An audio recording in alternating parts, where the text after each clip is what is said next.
사도신경 고백하심으로 새벽기도에 시작하도록 하겠습니다. 전능하사 천지를 만드신 하나님 아버지를 내가 믿사오며 그 외아들 우리 주 예수 그리스도를 믿사오니 이는 성령으로 잉태하사 동정녀 마리아에게 나시고 본디오 빌라도에게 고난을 받으사 십자가에 못 박혀 죽으시고 장사한 지 사흘 만에 죽은 자 가운데서 다시 살아나시며 하늘에 오르사 전능하신 하나님 우편에 앉아 계시다가 저리로서 산자와 죽은 자를 심판하러 오시리라. 성령을 믿사오며 거룩한 공회와 성도가 서로 교통하는 것과 죄를 사하여 주시는 것과 몸이 다시 사는 것과 영원히 사는 것을 믿사옵나이다. 아멘. 찬송가 190장 찬양하겠습니다. 190장입니다. 성령이여 강림하사 함께 찬양하겠습니다.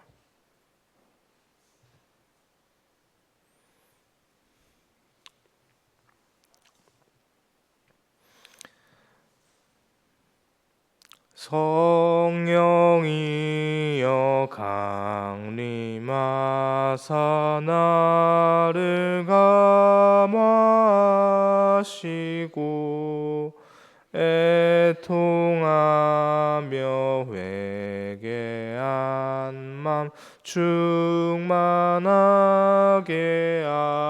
하소서. 예수여 비오니 나의 기도 들으사 애통하며 회개한 맘 충만하게 하소서. 성령이여 강림하사 크신 권능 주소서. 원하옵고 원하오니 충만하게 하소서. 예수여 비오니 나의 기도 들으사 애통하며 회개한 맘 충만하게 하소서. 힘이 없고 연약하나 엎드려서 비오니 성령 강림 하옵소서. 충만하게 하소서.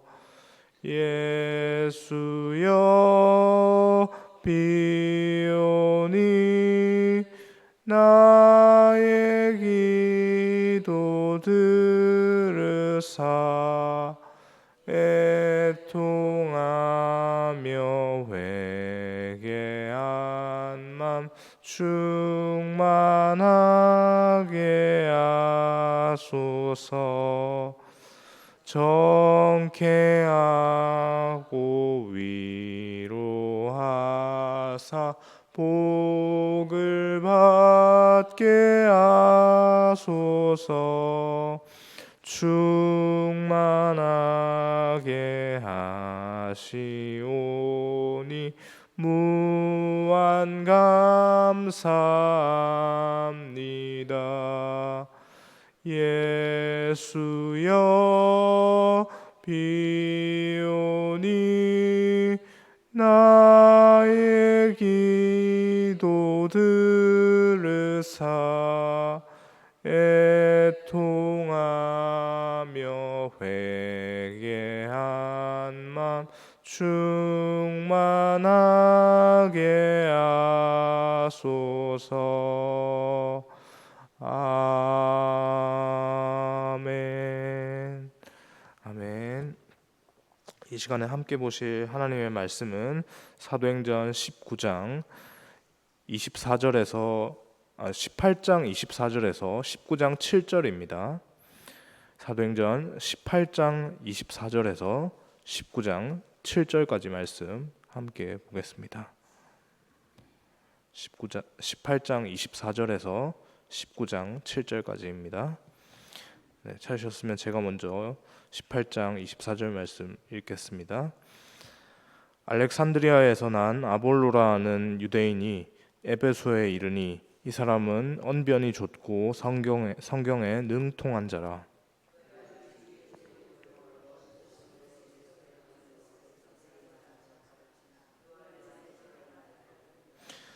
그가 회당에서 담대히 말하기 시작하거늘 브리스길라와 아골라가 듣고 데려다가 하나님의 도를 더 정확하게 풀어 이르더라.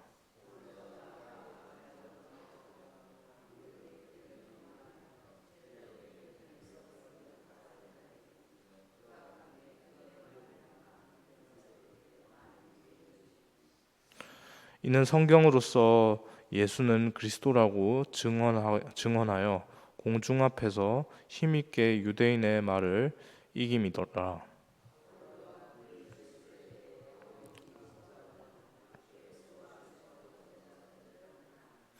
이르되 너희가 믿을 때 성령을 받았느냐? 이르되 아니라 우리는 성령이 계심도 듣지 못하였노라.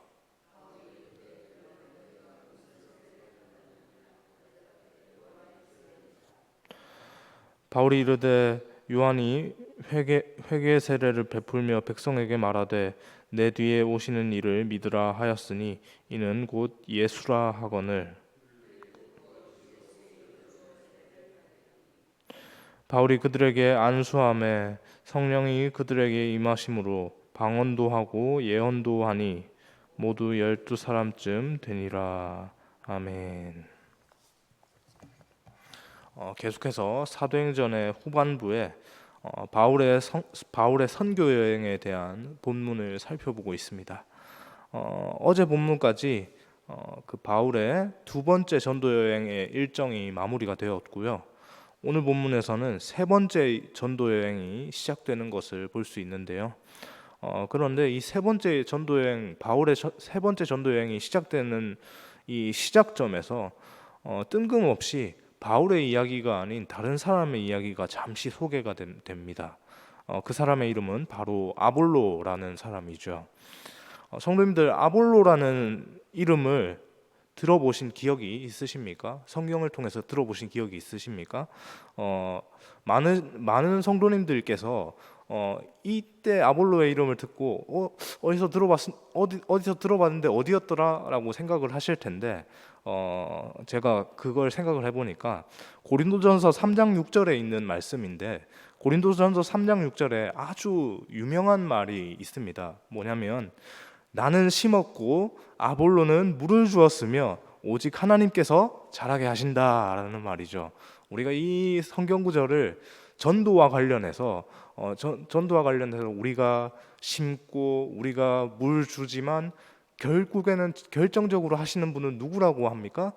하나님께서 하시는 것이다라고 이렇게 말을 하면서 이 성경 구절을 참 많이 묵상하기도 하고 교회에서도 보기도 하고 그렇게 하지 않습니까?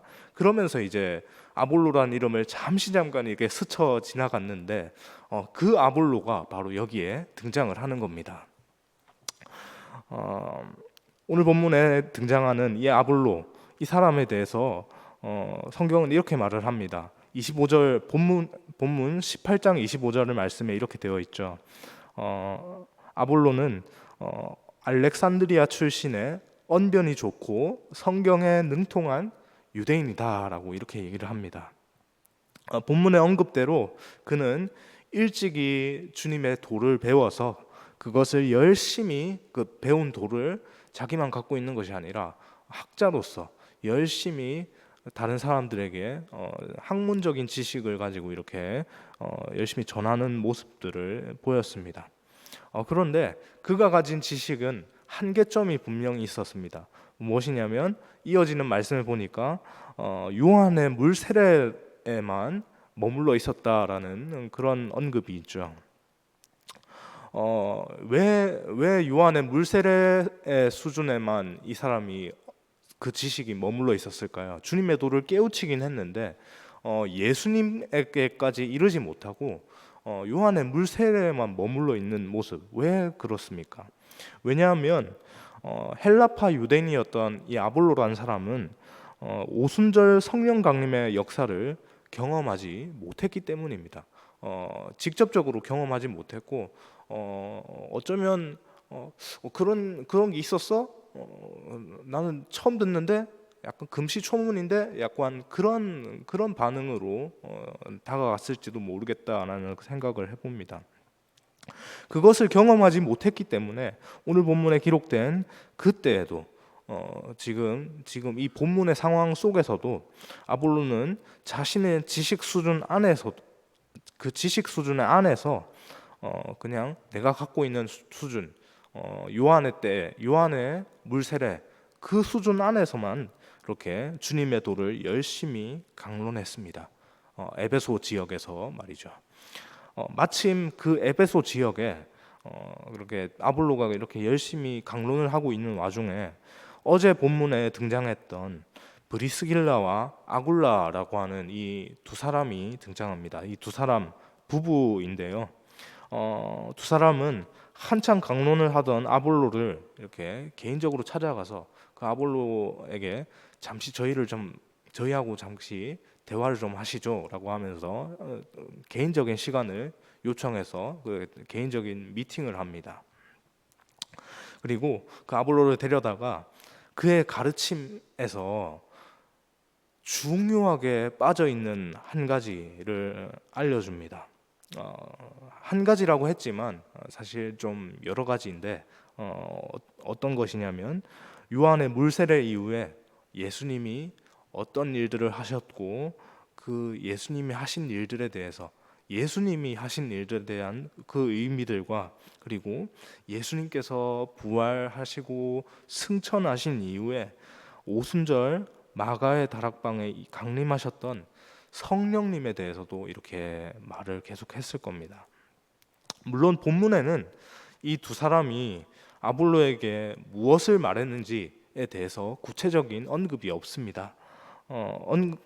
그렇지만 이 두 사람의 말을 들은 아볼로는 큰 충격을 받았던 것이 분명합니다. 왜냐하면 본문 27절 이어지는 27절과 28절을 보면 예수님에 대한 사실을 제대로 알지 못했던 그 이전의 아볼로, 그 브리스길라와 아굴라를 만나기 전의 상태에 있던 그 아볼로의 모습과는 너무나도 다른 행보가 보여지고 있기 때문이죠. 아가야 지역으로 건너간 그 입술에서 바로 예수가 그리스도라는 사실을 성경적인 근거를 가지고 유대인 앞에서 힘있게 전하는 모습을 보인 겁니다. 이전에 자신의 가르침의 수준을 아득히 뛰어넘어서 이전의 가르침은 어느 수준이었습니까? 요한의 물세례에만 머무르는 수준이었습니다. 예수라는 사람이 요한의 물세례를 받고 그렇게 우리가 요한에게 물세례를 받으면 그것을 통해서 하나님께 구원을 받는다. 뭐 그 정도 수준에만 머물렀는데 이렇게 그 수준을 아득히 뛰어넘어서 하늘의 지식이 뭡니까? 예수는 그리스도다. 예수님께서 그리스도로 이 땅에 오셨다라는 이 사실을 분명하게 그렇게 사람들 앞에 특히 그 격렬히 예수님을 반대하던 그 유대인들 앞에서 그렇게 선포했던 것이죠. 그리고 한 가지 더 중요한 사실은 성령님께서 아볼로를 통한 이 사역의 아볼로가 이 사역을 이렇게 감당을 하는 통로로서 누구를 사용하셨습니까? 브리스길라와 아굴라를 들어 쓰셔가지고 아볼로에게 찾아가게 하셔서 아볼로님, 당신이 참 귀한 사역들 감당하고 있는데 그 사역을 감당하는 것에 중요한 게 빠져 있습니다.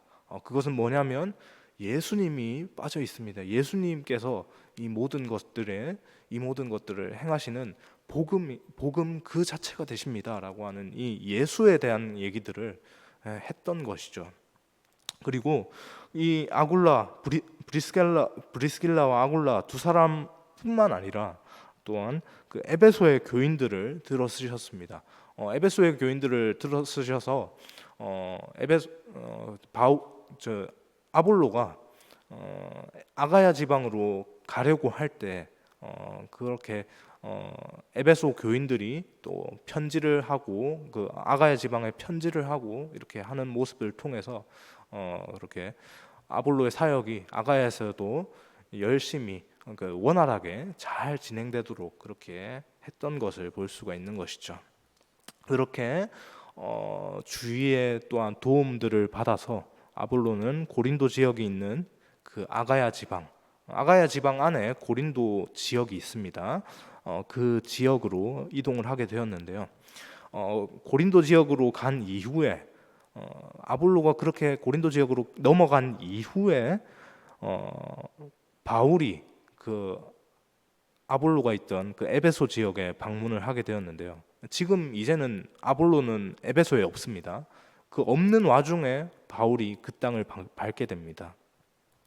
바울은 그곳에서 어떤 제자들을 만났는데요. 정확히 어떤 제자들이냐에 대한 언급은 성경에 없습니다.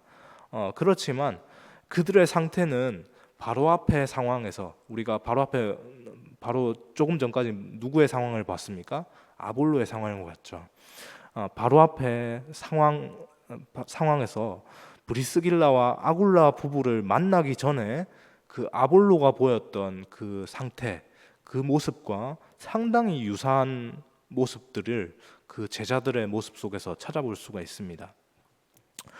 본문 19장 2절과 3절 말씀을 보니까 성령님이 누구이신지도 모르겠고 세례라고 받은 건 요한의 물세례밖에 없다라고 말을 하고 있는 것이죠.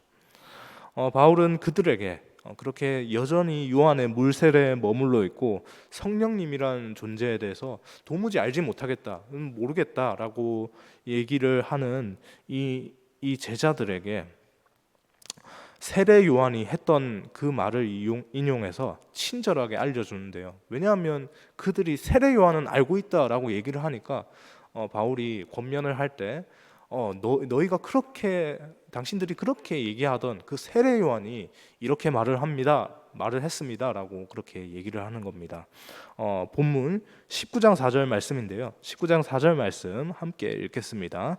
바울이 이르되 요한이 회개의 세례를 베풀며 백성에게 말하되 내 뒤에 오시는 이를 믿으라 하였으니 이는 곧 예수라 하거늘. 바울의 말은 그들에게 확실히 전해진 것으로 보입니다. 그 자리에서 예수 그리스도의 이름으로 그들이 세례를 받았습니다. 그뿐만이 아닙니다. 세례를 받았을 뿐만 아니라 바울이 예수님의 이름으로 세례를 베풀자 성령님께서 그들 가운데 그 자리 가운데 강림을 하셔서 오순절 성령 강림을 경험하지 못해서 편협한 지식에 갇혀 있었던 그들이었는데 그런 그들에게 너희가 나를 경험하지 못했지 내가 너희에게 찾아갈게 라고 하는 이 마음으로 성령님께서 그 자리에 있는 그 제자들에게 성경에 보니까 12명의 제자들이라고 하는데요. 그 12명의 제자들에게 찾아가시는 것을 볼 수 있습니다. 그리고 그들을 만나 주셨고요. 성령님을 만난 그 제자들의 모습은 바로 앞의 상황에서 아볼로가 그랬던 것처럼 완전히 뒤바뀌는 모습을 볼 수 있습니다. 어떻게 바뀝니까? 방언도 하고 예언도 하고 성령님께서 부어주시는 그 은사들을 마음껏 사용하고 그렇게 베푸는 모습을 보이게 되는 것이죠. 여러분, 이렇게 오늘 본문에는 두 번의 만남이 있습니다. 각기 다른 상황이죠. 두 번의 만남이 있습니다. 브리스길라와 아굴라 부부가 아볼로를 만난 것, 이것이 첫 번째 만남이고요. 바울이 12명의 어떤 제자들을 만난 것, 이것이 두 번째 만남이죠. 이 두 만남에서 기억해야 할 사실은요, 복음은 사람의 인생을 완전히 뒤바꿔 놓는, 변화시키는 힘이 있다는 사실입니다. 아볼로를 보십시오. 그는 당대의 지식인이었습니다. 지식인으로서 분명히 자기가 가진 지식에 대한 자부심을 느끼면서 그렇게 그 자기가 배워왔고 자기가 갖고 있는 이 지식들을 뚝심 있게 그렇게 가르쳤을 겁니다. 내가 갖고 있는 이 지식이 정말 최고의 고상한 지식이다라고 이렇게 얘기를 하면서 그렇게 뚝심 있게 가르쳤을 겁니다. 그런데 브리스길라와 아굴라의 만남을 통해서 자신이 그동안 뚝심 있게 밀어붙였던 그 지식이 전부가 아니라는 사실을 직면하게 되었습니다. 분명히 지식인으로서 굴욕적이다라고 생각할 수도 있는 대목이었지만 복음은 아볼로를 변화시켰습니다. 어떻게 변화시켰습니까? 이전에 가르치던 그 요한의 물세례 수준의 그런 것들을 뛰어넘어서 온전한 복음이 그의 입으로 전해지도록 한 것이죠. 온전한 복음의 중심에 누가 있습니까? 예수 그리스도가 있습니다. 그 예수 그리스도가 하나님의 아들이시고 주님이시라는 사실을 그가 온전히 마음적으로도 지식적으로 마음적으로 풍성하게 경험을 해서 그것을 가지고 그렇게 앞에 있는 회중들에게 특히 그 유대인들에게 언급을 한 것이죠. 바울이 만났던 12명의 제자들도 마찬가지입니다. 성령에 대해서 듣도 보도 하지 못했다는 그런 그들에게 바울은 예수님에 대해서 복음에 대해서 분명하게 말을 했습니다. 그렇게 얘기를 하자 바울이 그렇게 예수님에 대해서 성령님에 대해서 그렇게 소개를 하자 그들 가운데 어떤 반응이 나타났습니까? 성령님을 영접하고 성령님께서 부어주시는 은혜를 그들이 풍성하게 받아서 누리는 그런 역사가 일어났습니다. 여러분, 제가 오늘 말씀을 시작하면서 오늘 본문이 바울의 세 번째 전도 여행의 첫 시작 부분이다라고 그렇게 말씀을 드렸습니다. 바울의 3차 전도 여행의 도입 부분에 시작 부분에 갑자기 바울에 대한 이야기가 나오기 전에 먼저 아볼로에 대한 이야기, 이 에베소에서 있었던 이 아볼로와 그 어떤 제자들의 이야기가 왜 나오는 것일까 생각을 하면서 본문을 살펴보았는데요.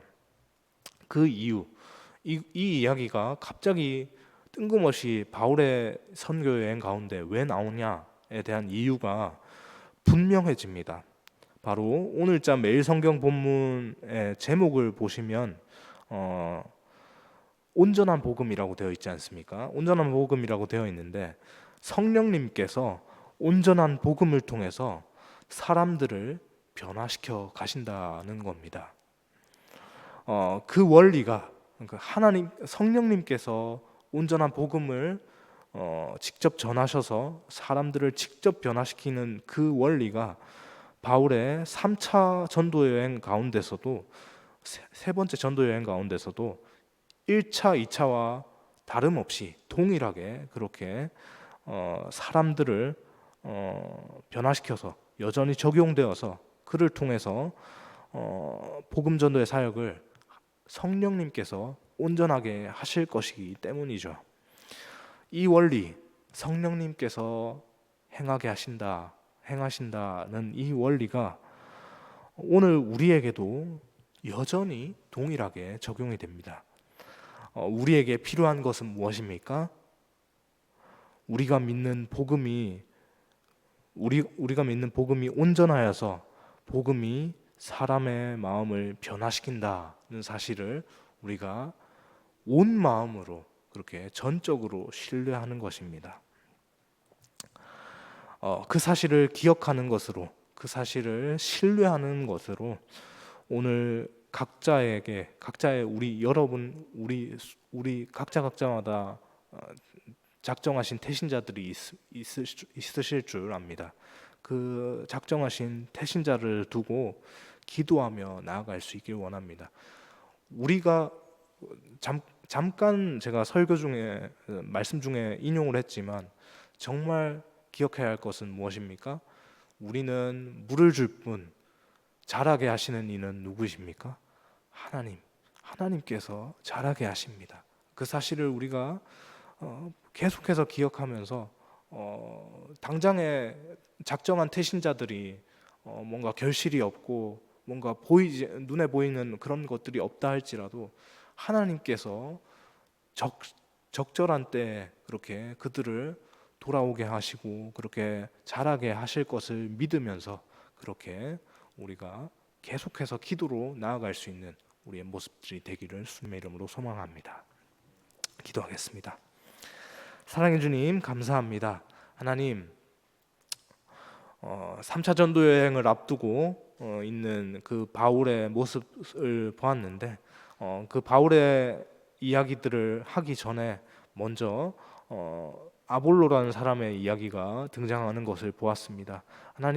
하나님께서 아볼로의 이야기를 통해서 우리에게 말씀하시고자 하는 것, 그것은 성령님의 전적인 역사하심임을 하나님 우리가 기억하게 하여 주옵소서. 성령님께서 우리의 마음 가운데 찾아오셔서 우리의 마음을 변화시키시면 돌 같은 우리의 마음, 그 마음이 완전히 녹아서 물과 같이 되어서 그렇게 한순간에 그 이전의 모습과는 전혀 다른 모습으로도 그렇게 살아갈 수 있다는 사실을 하나님 우리가 기억하게 하여 주시고, 특별히 이 사실을 놓고 우리가 작정한 태신자들을 두고 우리가 계속해서 붙잡으며 기도할 수 있게 하여 주옵소서. 성령님께서 가장 좋은 때에, 가장 적절한 때에, 하나님의 때에 그렇게 그들을 만나 주셔서 그들의 마음 가운데 찾아가셔서 그들을 변화시키시고 그들을 인도하실 것이라는 사실을 믿음으로 하나님 우리는 우리에게 주어진 이 복음 전도의 사명을 열심히 감당하는 우리의 모습이 되게 인도하여 주옵소서.